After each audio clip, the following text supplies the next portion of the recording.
Vous devez commencer avec ce livre. Le livre de Saint Jean 3. Saint Jean 3:16.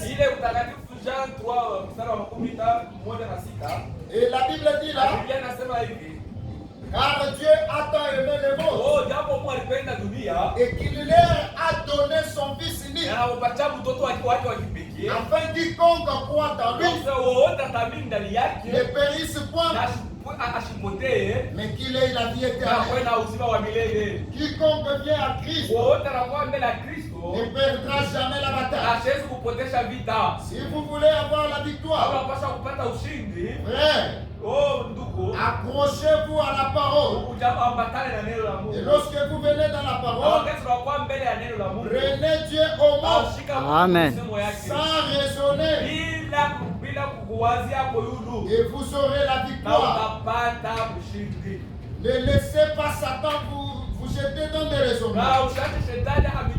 Et frère Branham a dit, maintenant, s'entraîner au combat, c'est comme ce que fait un bon boxeur.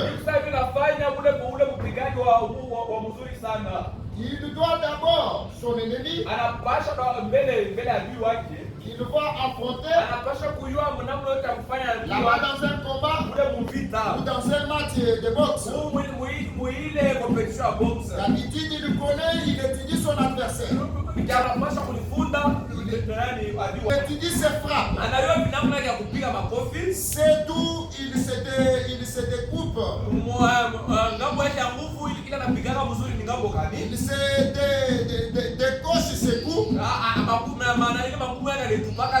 S'il penche en avant, s'il s'arrête en arrière,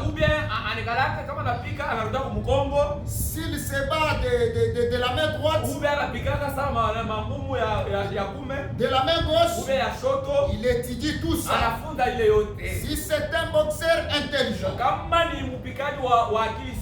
il va se trouver un partenaire d'entraînement qui se bat exactement comme son adversaire. Car il connaîtra alors tous ses coups lorsqu'il arrivera là-bas.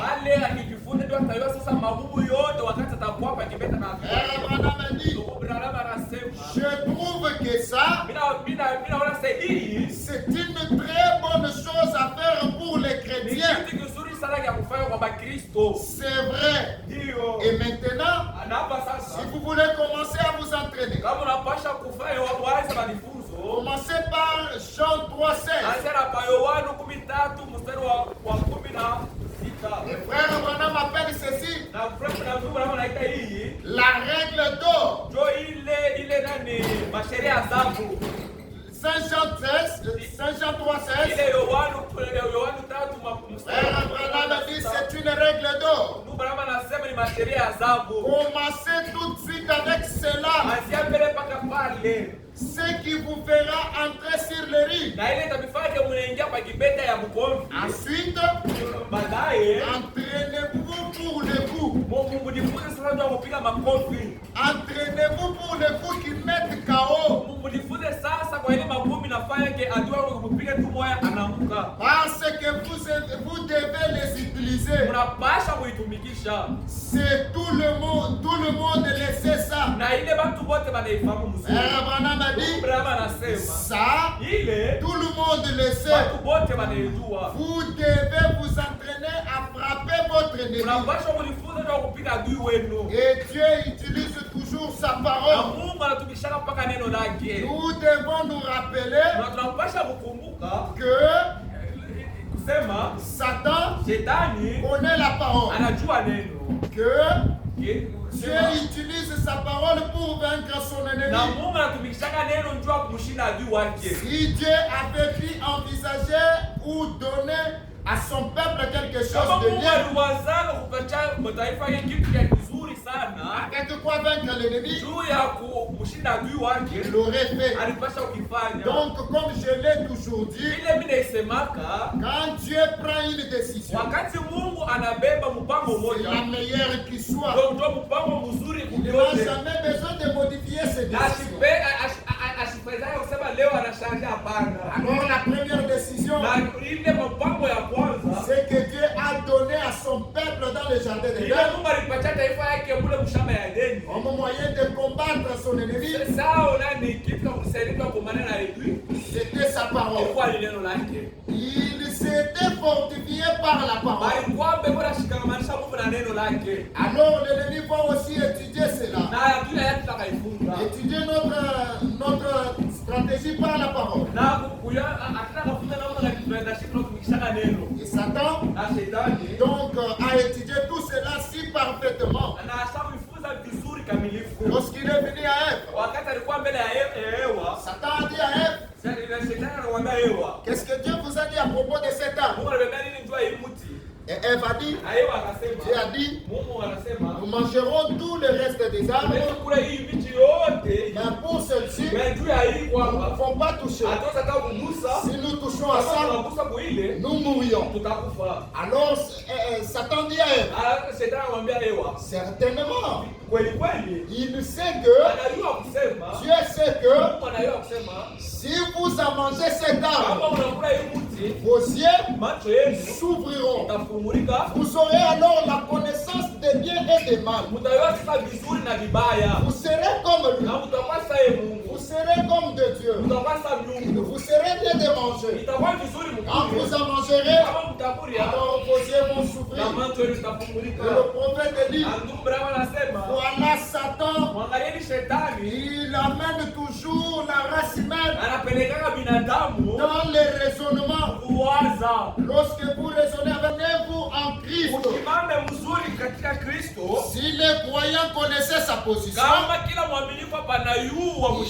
il y arriverait comme David.